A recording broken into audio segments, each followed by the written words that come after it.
आपसे कुछ जानकारी लेना, हमने लिख करके दिया है इसके बारे में। आप वहां चले जाएं। माननीय इस जिले के प्रभारी मंत्री और पशुपालन एवं पशु संसाधन एवं मत्स्य संसाधन मंत्री श्री गिरिराज सिंह जी,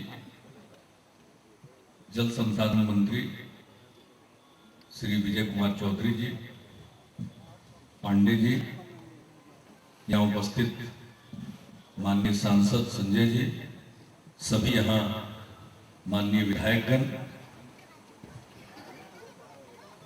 अन्य सभी यहाँ उपस्थित जनप्रतिनिधिगण, हमारे साथ आए हुए बिहार सरकार के मुख्य सचिव, डीजीपी और दूसरे सभी अधिकारीगण, और यहाँ उपस्थित सभी गन्ना किसान और अन्य किसान भाई और बहन, प्रिंट और इलेक्ट्रॉनिक मीडिया के सभी यहाँ उपस्थित प्रतिनिधिगण।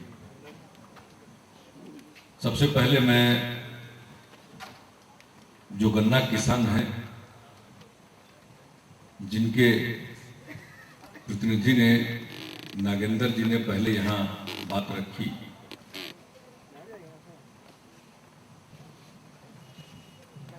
उनके प्रतिनिधि हमसे पटना में मिले थे और इस यात्रा के क्रम में उनकी एक इच्छा थी कि गन्ना किसानों के बीच में हमारा एक कार्यक्रम हो। लेकिन जिस तरह से सेवा यात्रा का कार्यक्रम हमारा बना, जो उनका पहले से तय कार्यक्रम है जिस स्थान पर, वहां का कार्यक्रम बन नहीं पा रहा और वो अपनी बात कहना चाहते थे, इसलिए बीच का रास्ता निकला।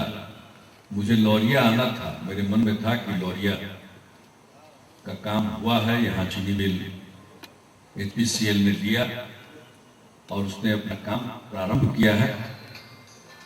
हम वहां जाकर देखना चाहते हैं और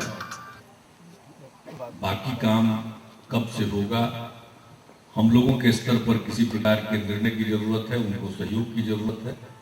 इन सब बातों की जानकारी भी लेंगे और जो नया प्लांट इन्होंने लगाया है उसको देखने का अवसर भी मिलेगा।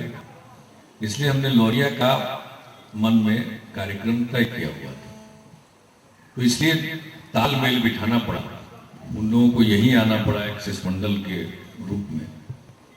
तो उन्होंने अपनी बात, अपना जो ज्ञापन है उसको पढ़ दिया है और चूंकि हम यहाँ पर लोगों से मिल ही रहे हैं, तो इस मौके पर अन्य लोगों ने भी ज्ञापन दिया है और कुछ लोगों ने अपनी बात भी रखी है। और जो उन्होंने बात रखी है वो मीटिंग चाहे आप लौरिया में करिए या वो मीटिंग नवादा में करिए, यही सारी बातें कही जाएगी। लेकिन अभी एक व्यक्ति जो ट्रांसफार्मर की बात बोल रहे थे, ये 16 kVA और 25 kVA का जो ट्रांसफार्मर लगता है और तुरंत जल जाता है, इन्होंने जो बात कही है, मैं मीडिया के लोगों से अनुरोध करूंगा कि उसको रिप्ले करें। जैसे किसी इंसिडेंट को लेकर के आप लोग बार बार रिप्ले करते हैं, उसी तरह से हाथ जोड़कर प्रार्थना है कि उसको रिप्ले करें और खास करके नेशनल मीडिया के, क्योंकि हम ये जो बोल रहे हैं इसको हम रिप्ले करते चले जा रहे हैं। 2006 से केंद्र में एक भी मीटिंग ऐसी नहीं होगी प्रधानमंत्री जी के स्तर पर या ऊर्जा मंत्री जी के स्तर पर या योजना आयोग में जिसमें मैंने इस प्रश्न को नहीं उठाया। ये राजीव गांधी ग्रामीण विद्युतीकरण योजना जो है, इसका जो डिजाइन है उसमें कमी, और मैं बराबर बताता हूं, एक ही कमी नहीं। एक तो है कि उसमें स्कीम में ही कहा गया है कि भाई गांव का विद्युतीकरण मान लिया जाएगा, वहां पर हम एक 16 या 25 kVA का बैठा देंगे और 10 BPL वालों को हम कनेक्शन दे देंगे। अभी ऐसा कहीं होता है क्या कि 10 आदमी को कनेक्शन मिलेगा और बाकी टुकुर टुकुर तकता रहेगा? या तो कनेक्शन उसको नहीं मिलता है तो लोग टोका फंसा देता है, और जैसे ही टोका फंसा है वैसे ट्रांसफार्मर बंद कर जाता है। तो हमने खुद कहा कितनी बार मीटिंगों में कि जले हुए ट्रांसफार्मर का जखीरा अगर पैदा करना हो तो बात अलग है कि ट्रांसफार्मर को तो जलना ही है। तो ये दोषपूर्ण जो डिजाइन है उसकी संरचना जो है पूरे उस योजना की, पिछले 5 वर्षों से एक अवसर हमने नहीं गंवाया। बल्कि इस ट्रांसफार्मर को तो हम कहते हैं कि टुल्लू ट्रांसफार्मर, जैसे टुल्लू पंप होता है ना, शहर वहर में लोग लगा रहते हैं आपाधापी में कि पानी हमारा 2 मंजिला पर अब चढ़ नहीं रहा, तो वो टुल्लू पंप लगा लीजिए, पानी खींच के ऊपर पहुंचा देगा। तो वैसे ही ये टुल्लू ट्रांसफार्मर ये देखने के लिए, इसको तो जल जाना ही है। ये तो आप सुना रहे हैं, यही बात तो हम सब शुरू से सुना रहे हैं। तो इस बात को समझना चाहिए। फिर नई योजना का समय आ गया 12वें पंचवर्षों का, हम लोगों ने फिर उठाया इस सवाल। अभी इस प्रश्न को हम लोगों ने फिर उठाया और फिर 3 फेज कनेक्शन की बात। और एक कमी और है उस योजना में, अब उस योजना में राजस्व गांव तक बिजली जा रहा है। सभी गांव राजस्व गांव तो है नहीं, और सारे नागरिक को किसी न किसी राजस्व गांव में रहते नहीं। अब बिजली तो सब नागरिक को चाहिए, हर घर को चाहिए, हर कारोबारी को चाहिए, हर उद्यमी को चाहिए। तो उसमें दूसरी कमी है कि वो गांव यानी राजस्व गांव की बात करता है। तो हम लोगों ने फिर कहा ये बसावट तक ले जाएंगे।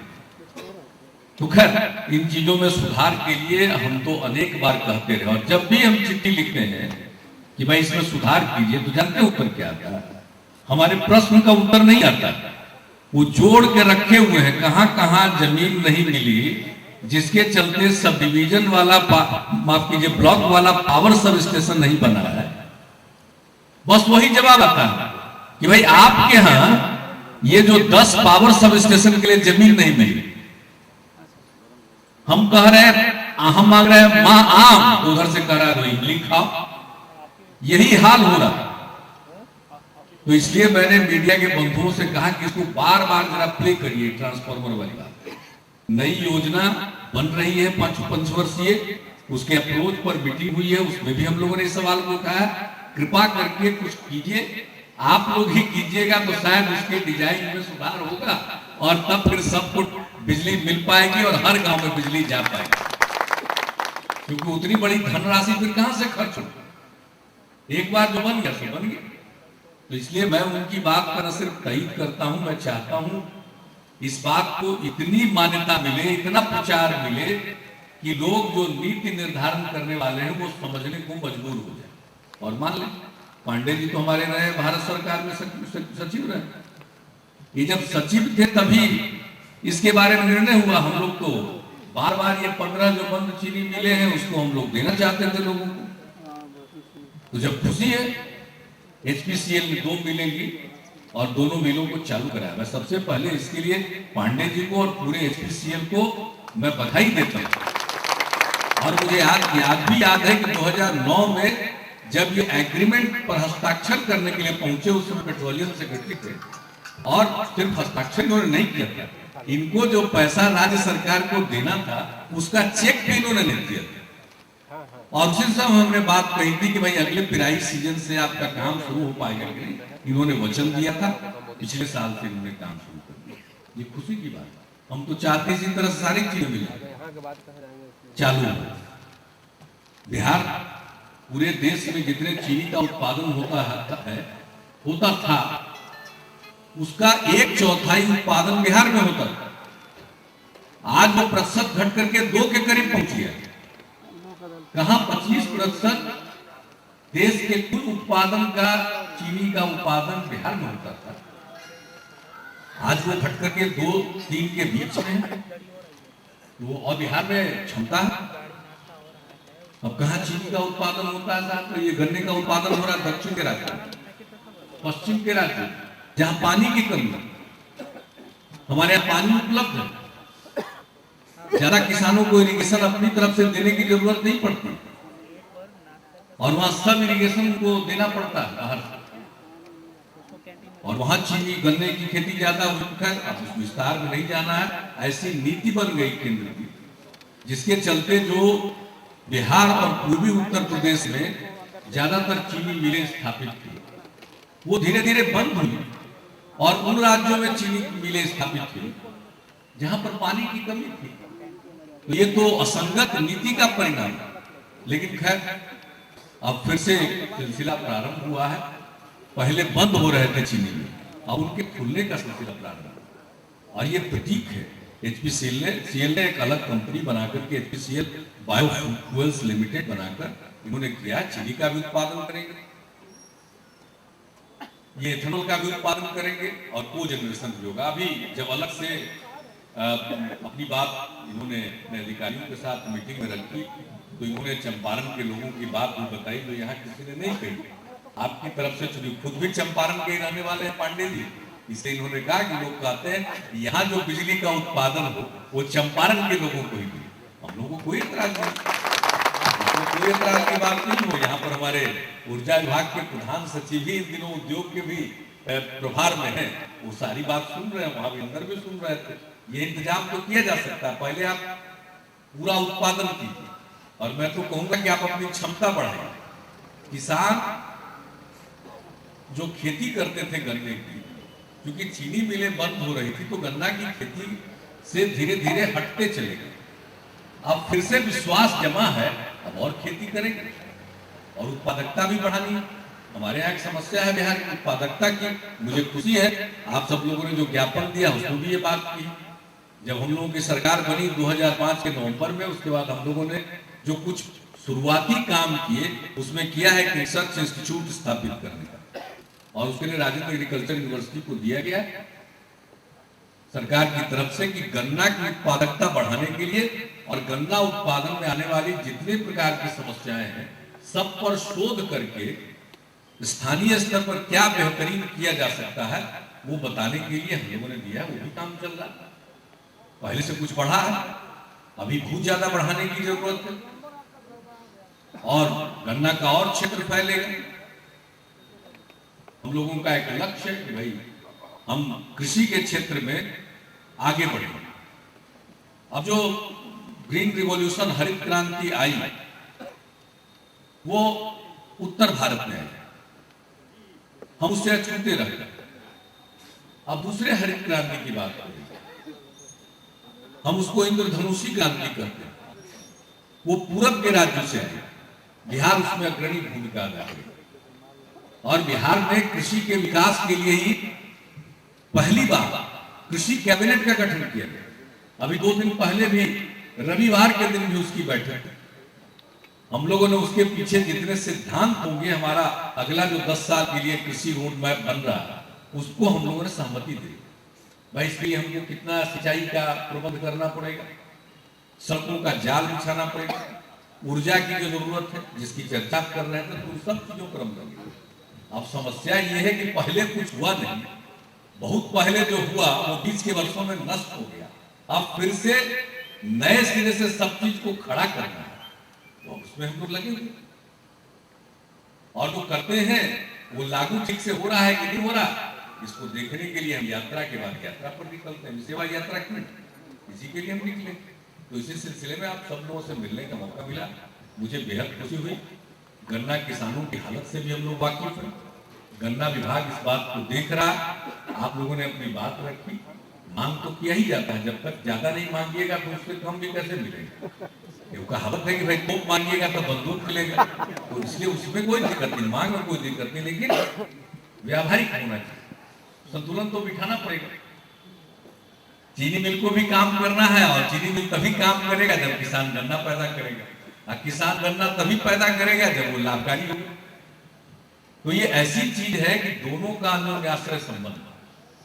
और एक समय आया था, एक साल तो ऐसा है जिसमें हमने राज्य सरकार की तरफ से सब्सिडी दी थी, किसानों को एक निश्चित दर पर भुगतान दिलाने के लिए हमने राज्य की तरफ से उन दिनों चलती है। गन्ना मिलों की हालत पूरे देश में खराब था क्योंकि गलत था, दुनिया भर में इतना चीनी का उत्पादन हुआ था, बुरा हाल। तो एक साल ऐसा भी आया, बिहार जैसे गरीब राज्य में संसाधनों की कमी है, तब भी हम आगे आए ताकि किसानों को भी मिल जाए और गन्ना मिलों पर भी उतना बोझ न पड़े। तो वो ऐसा दौर नहीं है, हम ऐसी स्थिति पर नजर रखते हैं। और बिहार में तो कृषि के क्षेत्र में हमारा सपना है कि कृषि की पैदावार इतनी बढ़े और इतनी बेहतरीन हो कि हर हिंदुस्तानी के थाल में बिहार का कोई ना कोई व्यंजन जरूर पहुंचे। तो उस सपने को साकार करने में तो चंपारण के किसानों की अग्रणी भूमिका होगी। चंपारण की कुछ चीजें हैं जो सबको पसंद है, तो आप भी ज्यादा कीजिए, चाहे वो गन्ना के किसान हो या दूसरी चीजों को उत्पादित करने वाले किसान हो। तो इसलिए हम आप सब लोगों के साथ हैं। हमारी जो नीतियां होंगी वो आपको मदद करने वाली होगी। आपने प्रोक्योरमेंट अधिप्राप्ति की बात की, अभी कल भी इसके ऊपर चर्चा हुई है।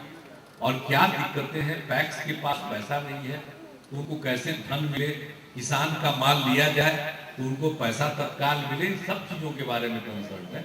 और हमने कहा है मुख्य सचिव को कि साहब इसके बारे में हम लोगों को अगर तत्काल उन लोगों को कर्ज भी देना पड़े, चाहे वो SFC हो या कोऑपरेटिव बैंक हो, हम राज्य सरकार की तरफ से देने को तैयार रहेंगे, ताकि अधिप्राप्ति के काम में पैसे की कमी ना आए, वो खरीदते रहे और किसान का पेमेंट करते रहे, और फिर जो FCI है उससे उनको पैसा मिले। तो ये सारी बातें हो रही है हम लोगों की तरफ से, पूरी कोशिश है।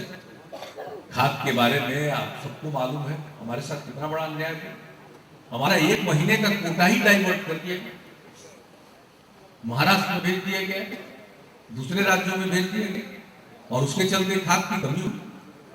तो आप सबको मालूम है, संसद में भी हमारे माननीय सांसदों ने सवाल उठाया, हम लोगों ने बातचीत की। तो फिर बाद में जो उर्वरक मंत्री हैं उन्होंने इस बात को ध्यान दिया, उर्वरक राज्य मंत्री हमारे मित्र श्री श्रीकांत जेना जी, दिलचस्पी ली। तो बाद में फिर जो हमारा अलॉटमेंट था उसके हिसाब से कुछ मिला, तो बाद में थोड़ी स्थिति सुधरी। लेकिन एक बार जब बिगाड़ देंगे 1 महीने का कोटा ही गायब हो जाएगा, तो जो संकट होगा, अभाव होगा, ये तो समझा जा सकता है।